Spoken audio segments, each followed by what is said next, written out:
Hey guys, this is Willjum, and today I have for you the Willjum Mark II, a small group base aimed for anything up to a 4-man squad. I've named it the Mark II because I have adapted my own solo base to be suited for a larger group. This base includes an auto turret with automatic opening and closing doors, 4 unlootable loot rooms, an armoured vault with my own twist that allows for double the efficiency of loot transfer into and out of the bunker, 2 large shooting floors with multiple drop holes to surprise enemies from above, as well as 4 beds and lockers with fast access to the shooting floors for quick raid defense. I've tried to keep the second and third floor as spacious as possible, as this will be your main living area throughout the day. There are a number of areas that you can change the design to as you please. What I have shown is just one way in which you can fill these spaces. If you think this base is too large, or you'd like to see a simpler version, then check out my most recent video. I will put the link at the end of the video. If you enjoy this build, drop a like, and if you have any ideas, let me know either in the comments or in my Discord in the description.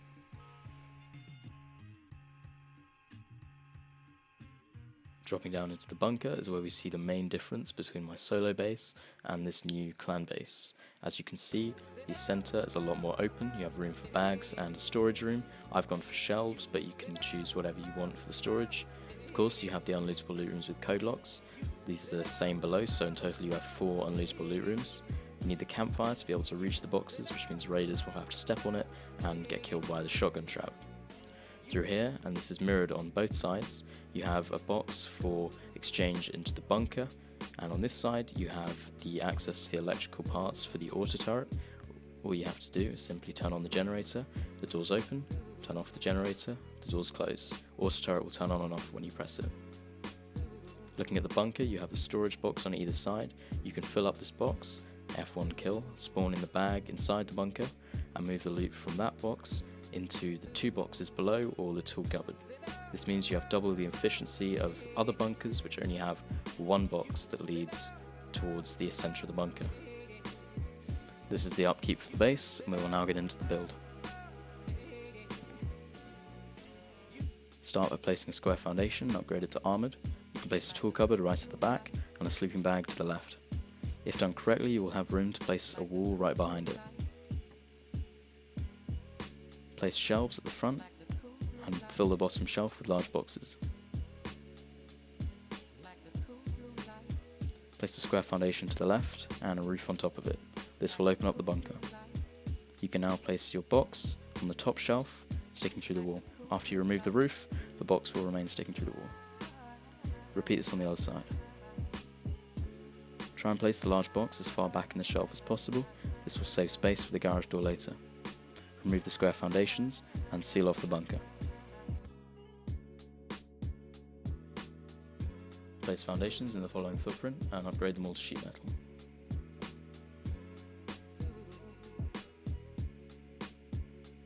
Go ahead and surround all these with walls.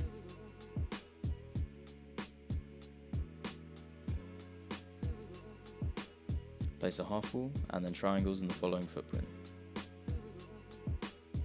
Then repeat this on the other side.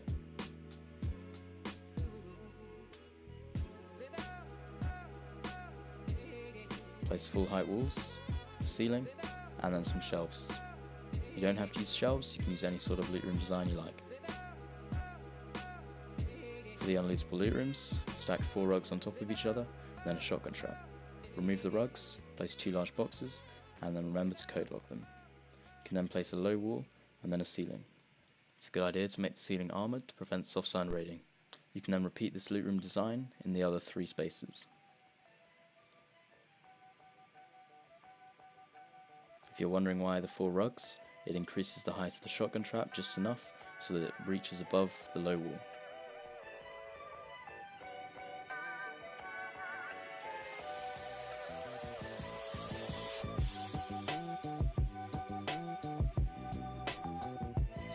You can now fill out the ceiling with triangles. It's a good idea to upgrade these to sheet metal.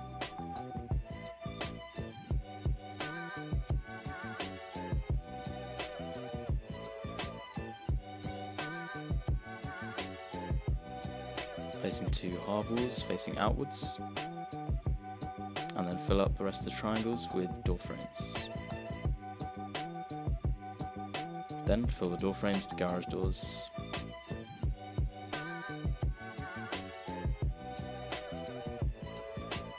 Repeat this on the other side.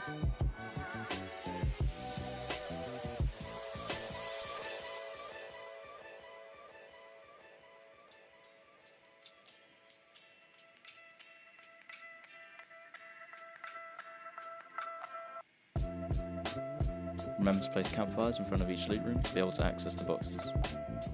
You can then place more frames, more garage doors, and a repair bench. You can also put sleeping bags down here, you could put more boxes, it's up to you.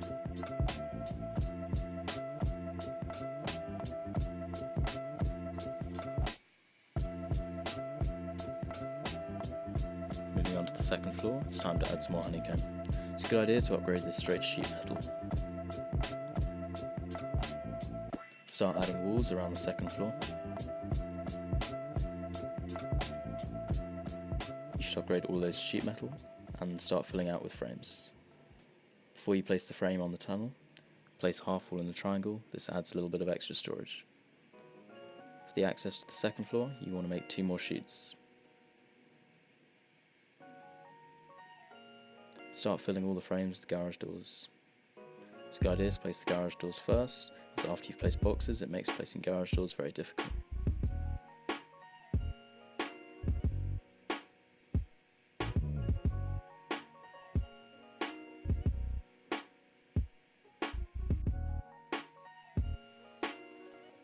These walls don't need to be metal as they are pretty much at the front of the base. This honeycomb, however, does need to be sheet metal.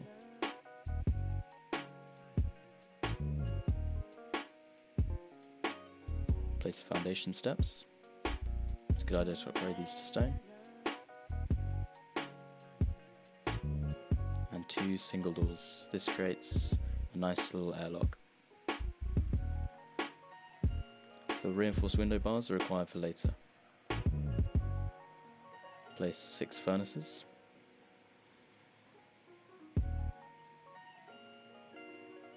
For the next 2 loot rooms, half walls and triangles are needed.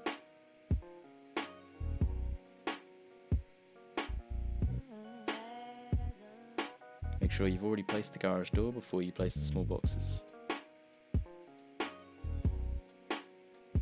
Repeat this on the other side.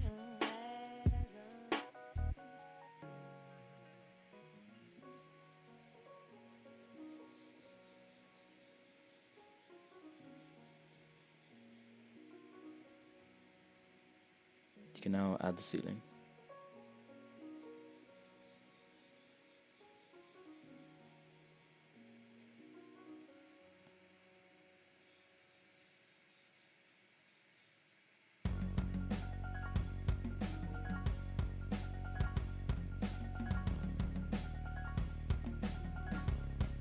Place your tier 3 and another loot room.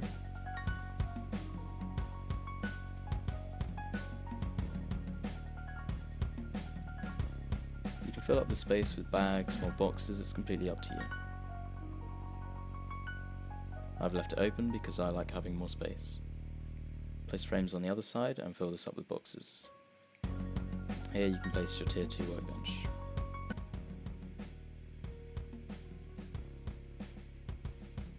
And rugs for decoration. Here you can place a little large box, it's just some extra storage. More boxes can go underneath each chute. I like to add a shotgun trap, which prevents raiders from going from above. Baiting out that shotgun trap is very difficult, and it means they have to waste explosives shooting it out.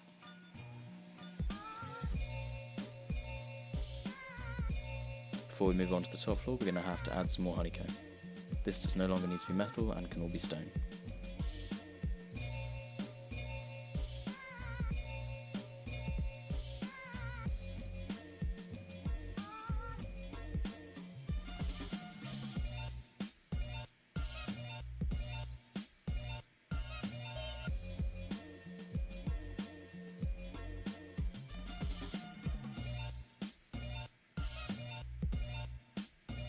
Placing these roofs can be quite tricky, so it might take you some time.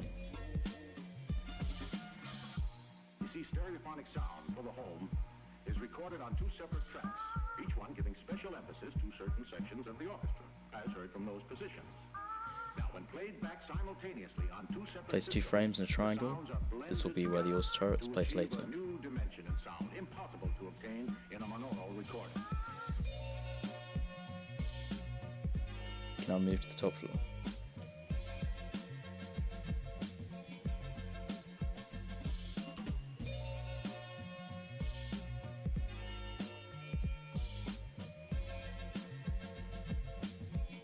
Copy the triangles that I'm placing now.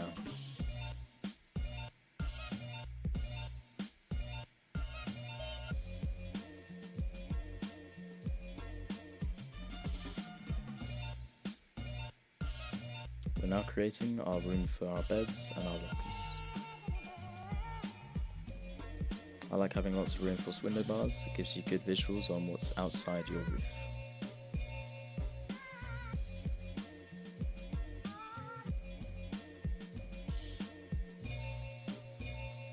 I have window bars on both sides.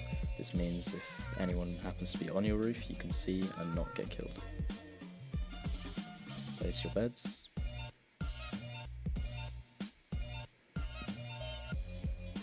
And your lockers.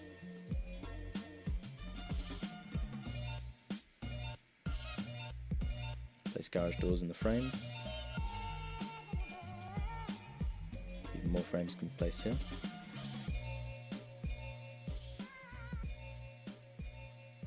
Place window frames and 2 door frames. Make sure you leave these single doors left open. This means you can't fall out and no one can jump in. Place window bars to stop people from jumping in as well. Place triangles on the ceiling. This means that this area is relatively secure and no one will be able to hop in. Place 2 more lockers. We can now start working on the other side of the roof.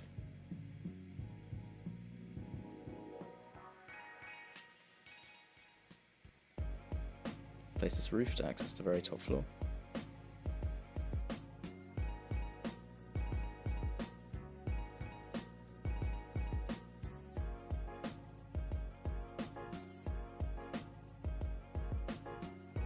Now we get on to the tricky bit.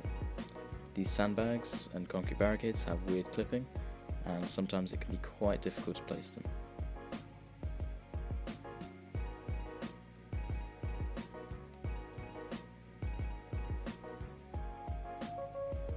It might take you a little bit of time wiggling around, but you should be able to get it. I like to alternate sandbags and concrete barricades, so I think it looks quite nice. Add triangles. This makes our top roof a little bit bigger. Start placing more barricades on the very top roof. Once again, this can be a little bit tricky. You can find the design you like the most. I've just gone with this. You can add a windmill if you want. I've left the roof empty for a scrap helicopter. And that is the build done. The only thing left is the electronics for the auto turret. I'm not very good at electronics, but this is what I've chosen to do. Place 2 door controllers and 2 garage doors in the 2 frames. Press E on the controllers to link them to the garage door. Then place an auto turret and authorize. You can then head down to the bottom floor of your base, place a small generator and a splitter. Take a wire and the power out and put it to the power end of the splitter. Power out 1 can go to the auto turret. Power out 2 can go to the first door controller. And power out 3 can go to the last door controller. And then all you have to do is press E on the generator after putting low grade, and both the doors and the auto turret will turn on at the same time, as you can see. And that is the build done. The reinforced window bars are there, so you can easily access the auto turret from inside the base, refill ammo or anything like that. Thank you very much for watching, everybody. If you've made it this far, please like and subscribe. I appreciate all of you out there, and leave a comment if you have any advice or you want to see another base that I build.